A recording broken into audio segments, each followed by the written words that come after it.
चलिए दोस्तों, तो न्यूमेरिकल्स के सीरीज को बढ़ाते हुए फिर दो क्वेश्चन 7 और 8, ठीक है, टू क्वेश्चन को करते हैं। तो चलिए, पहला क्वेश्चन क्या है कि क्या है, a force of 12 newton displaced a body by 60 metre, sorry 66 centimetre in its direction. ठीक है, बोल रहा है क्या कि the work done on the body will be, ठीक है, क्या है, तो 12 न्यूटन का एक बल अपनी दिशा में 60 सेंटीमीटर से एक निकाय को विस्थापित करता है, तो निकाय पर किया गया कार्य क्या होगा। ठीक है, तो पहले मैं बार बार बोला हूं कि क्या क्या दिया हुआ है, क्या दिया हुआ है, तो बल यानी क्या दिया हुआ है, इसको लिखते हैं, क्या दिया हुआ है यानी बल, इसको F यानी फोर्स से डिनोट करते हैं। कितना दिया हुआ है, 12 न्यूटन दिया है। अगला क्या दिया है, 60 सेंटीमीटर, ठीक है, यानी क्या दिया हुआ है, डिस्प्लेस्ड, यानी कि वो जो विस्थापन है, क्या दिया हुआ है, डिस्प्लेस्ड यानी कि विस्थापन,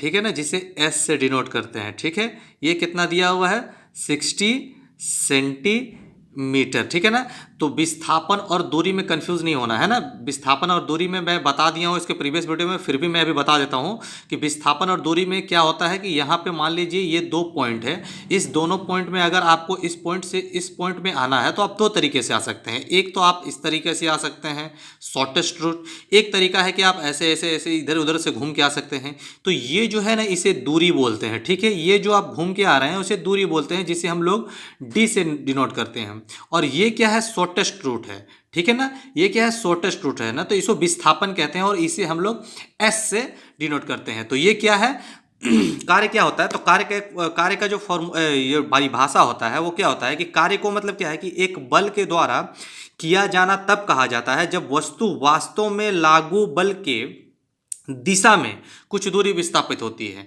ना। जैसे मान लीजिए एग्जांपल के तौर पर, मान लीजिए ये पेन रखा हुआ है, मैंने इसको ऐसे फोर्स किया और ये कहीं मूव नहीं हुआ, तो फोर्स करने के बावजूद कोई मूवमेंट नहीं है, तो इसे कोई कार्य नहीं कह सकते हैं। लेकिन जैसे ही मैंने इसमें फोर्स किया और इसमें कुछ मूवमेंट हो गई एक निश्चित डायरेक्शन में, तो उसे ही हम लोग कार्य कहते हैं। ठीक है ना, तो चलिए, हमें क्या निकालने बोला है, कार्य। ये दो पॉइंट दिया है दोस्तों, एक पॉइंट और भी आप ध्यान रखना, जब भी न्यूमेरिकल्स बनाना तो आप जो यूनिट है इसको आप ध्यान में रखना है कि यूनिट का जो है ना वो सभी के सभी एसआई यूनिट में होने चाहिए। जैसे मान लीजिए ये बल का जो न्यूटन है एसआई है, लेकिन ये जो है ना सेंटीमीटर नहीं है, एसआई है, क्या है, मीटर है, तो इसको हम लोग मीटर में बदल लेंगे। क्या करना होगा इसमें, मीटर से बदलने के लिए हमें, तो हमें मीटर में बदलने के लिए इसे 100 से डिवाइड करना होगा, तो ये कितना हो जाएगा, तो 0.6 मीटर हो जाएगा। ठीक है, ये इसे ध्यान में रखना है। हमें क्या निकालने बोला है, कार्य। तो कार्य का फॉर्मूला क्या होता है, ठीक है ना, कार्य का फॉर्मूला होता है कि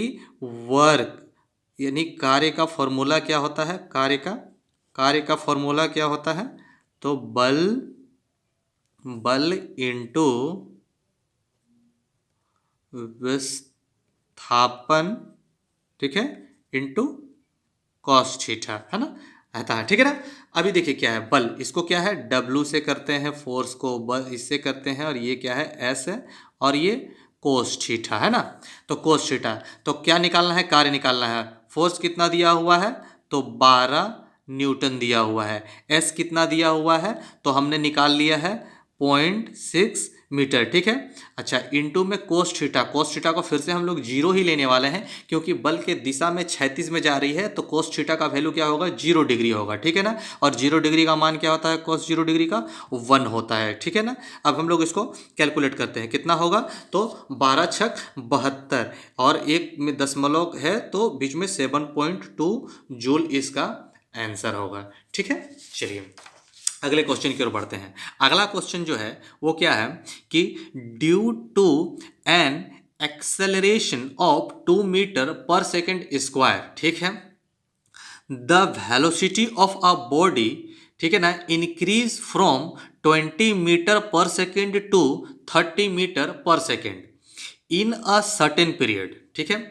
तो बोल रहा है कि find the displacement in metre of the body in that period. ठीक है, हिंदी में कि 2 मीटर पर सेकेंड स्क्वायर के त्वरण के कारण एक निश्चित अवधि में वस्तु का वेग 20 मीटर पर सेकंड से 30 मीटर पर सेकंड तक बढ़ जाता है, तो उस अवधि में वस्तु का विस्थापन यानी मीटर में क्या होगा। यानी पहले तो हमें फिर से क्या क्या दिया हुआ है, पहला पॉइंट ही जैसे कि क्या क्या गिवन दिया हुआ है, जो भी गिवन दिया हुआ है वो सभी का एसआई यूनिट में है कि नहीं मान, अभी है ना, जैसे 2 मीटर पर सेकंड यानी क्या दिया है, तो हमें क्या दिया है, त्वरण दिया है, क्या दिया है, त्वरण दे दिया है। त्वरण को हम लोग किससे डिनोट करते हैं, तो ए से। कितना दिया हुआ है, तो 2 मीटर पर सेकेंड स्क्वायर, ठीक है, क्या दिया हुआ है, त्वरण दिया हुआ। अगला क्या दिया है, 20 मीटर पर सेकेंड से लेके 30 मीटर पर सेकेंड यानी यू दिया हुआ है, ठीक है ना। यू कितना दिया हुआ है, तो 20 मीटर पर सेकेंड, और भी कितना दिया हुआ है, तो भी कितना दिया हुआ है, तो 30 मीटर पर सेकेंड। यू किसको बोलते हैं, तो प्रारंभिक वेग को बोलते हैं, और भी किसे बोलते हैं, तो अंतिम वेग को बोलते हैं, ठीक है ना। इसको मैंने प्रारंभिक वेग और अंतिम वेग किसको बोलते हैं, इसको प्रीवियस वीडियो में मैंने करवा दिया है, आप देख लेना वहां से जाकर के, ठीक है। हमें फाइंड क्या करना है, यानी डिस्प्लेसमेंट यानी विस्थापन हमें फाइंड करना है। क्या करना है, तो विस्थापन हमें फाइंड करना है, जिसे एस से डिनोट करते हैं हमें। और इसको कैसे फाइंड करेंगे, तो गति के 3 समीकरण होते हैं, ठीक है ना, उसी से हम फाइंड करेंगे। गति के जो 3 समीकरण होते हैं, इसको मैं फिर से यहाँ बता दे रहा हूँ। जैसे पहला समीकरण क्या होता है, तो पहला समीकरण जो होता है वो v बराबर u प्लस ए टी होता है। जो दूसरा समीकरण होता है वो s बराबर U T plus 1/2 A T का स्क्वायर होता है। तीसरा जो समीकरण होता है वो भी स्क्वायर, ठीक है ना, यानी अंतिम वैल्यू बराबर में यू स्क्वायर प्लस 2as होता है।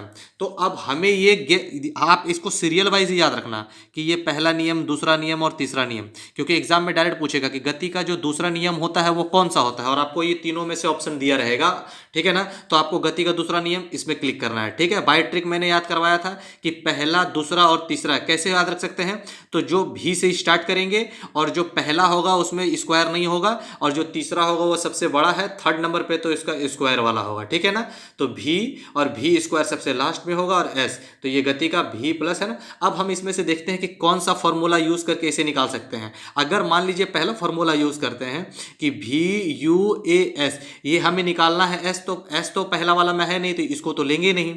अच्छा, दूसरे वाले में एस है, ठीक है ना, तो एस ले सकते हैं। लेकिन फिर इसमें क्या है कि इसमें टी है, यानी समय भी चाहिए, और हमें समय प्रॉब्लम में गिवन नहीं दिया हुआ है, तो हम इसको भी यूज नहीं करेंगे। हम किसे यूज करते हैं, तो तीसरे वाले को यूज करते हैं कि गति के तीसरे नियम से हम इसे निकालते हैं कि गति के तीसरे नियम से, ठीक है ना। तो गति का तीसरा नियम क्या है, भी स्क्वायर बराबर में यू बराबर में 2as।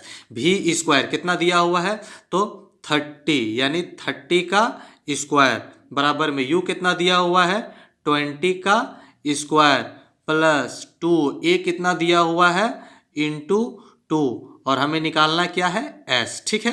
ये क्या हो जाएगा दोस्तों है ना, 900, ये क्या हो जाएगा फिर 400, और ये क्या हो जाएगा 4s, तो दूनी 4 और ये 4s हो जाएगा, ठीक है। इसको इधर लेके आएंगे तो ये कितना हो जाएगा 500, ठीक है, 500s यानी 4s, ठीक है, और s ये क्या हो जाएगा s, यानी कि इसको अगर उल्टा कर देते हैं तो कुछ नहीं होगा, 4s बराबर में 500, और ये s बराबर हमें निकालना है, तो क्या हो जाएगा 500 बाई में ये 4 नीचे आ जाएगा, ठीक है ना।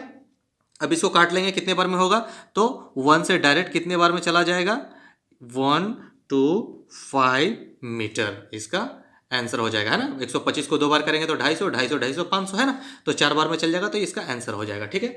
दोस्तों आज के लिए इतना ही, फिर बहुत ही जल्द 2 क्वेश्चन को और रैंडमली लाऊंगा, ताकि आप बहुत सारे क्वेश्चंस को प्रैक्टिस कर सको एग्जाम के आने से पहले तक। दोस्तों अगर वीडियो अच्छा लगता है तो दोस्तों को भी शेयर कर दें, ठीक है, और चैनल को सब्सक्राइब कर दें। Thank you for watching.